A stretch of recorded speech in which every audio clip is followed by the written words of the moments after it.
akan menjelaskan tentang sistem bus. Struktur interkoneksi. Komputer tersusun atas komponen-komponen atau modul-modul yang saling berkomunikasi. Kumpulan lintasan atau saluran sebagai modul disebut struktur interkoneksi. Rancangan struktur interkoneksi sangat bergantung pada jenis dan karakteristik pertukaran datanya. Dari jenis pertukaran data yang diperlukan modul-modul komputer, maka struktur interkoneksi harus memiliki penggunaan data. Pertama, memori ke CPU. CPU melakukan pembacaan data maupun instruksi dari memori. Dua, CPU ke memori. CPU melakukan penyimpanan atau penulisan data ke memori. Tiga, input output ke CPU. CPU membaca data dari peripheral melalui modul input output. CPU ke input output. CPU mengirimkan data ke perangkat peripheral melalui modul input output. Terakhir, input output ke memori atau dari memori digunakan pada sistem USB. Interkoneksi bus. Bus merupakan lintasan komunikasi yang menghubungkan dua atau lebih komponen komputer. Sifat terpenting dan merupakan syarat utama adalah bus. Media transmisi yang dapat digunakan bersama oleh sejumlah perangkat yang terhubung padanya karena digunakan bersama. Diperlukan aturan main agar tidak terjadi tabrakan atau kerusakan data yang ditransmisikan. Walaupun digunakan bersama, namun dalam satu waktu hanya ada sebuah perangkat yang dapat menggunakan bus. Struktur bus. Saluran alamat atau address bus digunakan untuk menspesifikasi sumber dan tujuan data pada bus data. Saluran ini digunakan untuk mengirim alamat Word pada memori yang akan diakses CPU. Juga digunakan untuk saluran alamat perangkat modul komputer saat CPU mengakses suatu modul. Perlu diketahui, semua peralatan yang terhubung dengan sistem komputer agar dapat diakses harus memiliki alamat. Misal mengakses port input output, maka port input output harus memiliki alamat hardware-nya.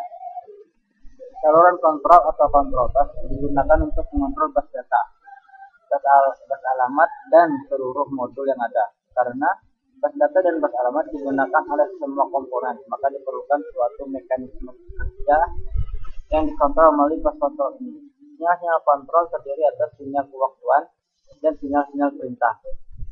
Sinyal kewaktuan menandakan validitas data dan alamat, sedangkan sinyal perintah berfungsi membentuk suatu operasi. Hierarki multiple bus. Bila terlalu banyak modul atau perangkat dihubungkan pada bus, maka akan terjadi penurunan kinerja disebabkan oleh semakin besar delay propagasi untuk mengkoordinasikan pengguna bus. Antrian penggunaan bus makin panjang, dimungkinkan habisnya kapasitas transfer bus sehingga memperlambat data. Keuntungan hierarki bus jamak kinerja tinggi adalah bus berkecepatan tinggi lebih terintegrasi dengan prosesor. Elemen perancangan bus. Saat ini terdapat banyak implementasi sistem bus, tetapi parameter dasar perancangan bus dapat diklasifikasikan berdasarkan jenis atau dedicated dan multiplex, media arbitrasi atau tersentralisasi dan terdistribusi, timing, sinkron dan tak sinkron, lebar bus address dan lebar data, dan jenis transfer datanya, rate modify rate, rate alter rate, block. Tujuan yang hendak dicapai dalam perancangan adalah bagaimana bus dapat cepat menghantarkan data dan efisiensinya tinggi. Intinya, karakteristik pertukaran data dan modul yang terkait merupakan pertimbangan utama dalam perancangan bus. Jenis bus. Berdasarkan jenis busnya, bus dibedakan menjadi bus yang khusus menyalurkan data tertentu, misalnya pakai data saja atau alamat saja. Jenis ini disebut dedicated bus. Namun apabila bus dilakukan informasi yang berbeda, baik data, alamat maupun sinyal kontrol, dengan metode multiplex data, maka bus ini disebut multiplex data. Keuntungan multiplex bus adalah hanya memerlukan saluran sedikit sehingga dapat menghemat tempat. Namun kerugiannya adalah kecepatan transfer data menurun dan diperlukan mekanisme dan kompleks untuk mengurai data yang telah dimultiplexkan. Saat ini yang umum bus didedikasikan untuk 3 macam, bus data, bus alamat, dan bus kontrol. Metode arbitrasi. Terdapat 2 macam metode arbitrasi, yaitu tersentral dan terdistribusi. Pada metode tersentral diperlukan pengontrol bus sentral atau arbiter yang bertugas mengatur penggunaan bus oleh modul.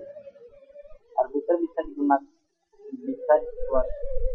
di modul atau bagian dalam metode distribusi. Setiap modul memiliki pengontrol akses atau akses kontrol logik yang berfungsi mengatur pertukaran data melalui bus. Timing. Metode pewaktuan sinkron terjadinya event pada bus ditentukan oleh sebuah waktu. Sebuah transisi 1-0 disebut siklus waktu atau siklus bus dan menentukan besarnya siklus waktu. Semua perangkat modul pada bus dapat membaca atau mengetahui siklus. Biasanya satu siklus untuk satu event. Model ini mudah diimplementasikan dan cepat, namun kurang fleksibel menangani peralatan yang beda kecepatannya. Lempar bus sangat mempengaruhi kinerja sistem komputer. Semakin lebar bus, maka semakin besar data yang dapat ditransfer sekali waktu. Semakin besar bus format, akan semakin banyak switch lokasi yang dapat ditransfer. Jenis transfer data. Dalam sistem komputer, operasi transfer data adalah pertukaran data antar modul sebagai tindak lanjut atau pendukung operasi yang sedang dilakukan. Saat operasi baca atau read, terjadi pengambilan data dari memori ke CPU. Juga sebaliknya, pada operasi penulisan maupun operasi kombinasi, bus harus mampu menyediakan layanan saluran bagi semua operasi komputer. Contoh bus. Banyak perusahaan yang mengembangkan bus-bus antarmuka, terutama untuk perangkat periferal. Di antara jenis bus yang beredar di pasaran saat ini adalah CI, DSV, SCSI, Ultra Bus Plus, Fireware, dan lain-lain. Semua memiliki keunggulan, kelemahan, harga, dan teknologi yang berbeda, sehingga akan mempengaruhi jenis penggunaan. Bus atau industri standar arsitektur yang pada dasarnya adalah bus 88 CC atau CC yang beroperasi pada 8,33 MHz. Keuntungannya adalah bahwa pendekatan ini tetap mempertahankan kompatibilitas dengan mesin-mesin dan kartu-kartu yang ada. Pendekatan ini juga didasarkan pada sebuah bus yang telah dilisensikan secara bebas oleh IBM pada banyak perusahaan dalam rangka untuk menjamin bahwa sebanyak mungkin pihak ketiga dapat memproduksi kartu-kartu untuk visi pertama. Sesuatu yang kembali mengganti IBM. Setiap visi yang berbasis set Intel masih menggunakan bus jenis ini, meskipun biasanya juga disertai dengan satu atau lebih bus lain. Bus PCI atau Peripheral Component Interconnect adalah bus yang tidak tergantung prosesor dan berfungsi sebagai bus mezzanine atau bus peripheral. PCI memiliki kinerja tinggi untuk sistem input-output berkecepatan tinggi seperti video adaptor, NIC, disk controller, sound card, dan lain-lain. Standar PCI adalah 64 saluran data pada kecepatan 33 MHz. Lalu, laju transfer data 264 MB per detik atau 2,112 Gbps. Keunggulan PCI tidak hanya pada kecepatannya saja, tetapi murah dengan kota yang sedikit.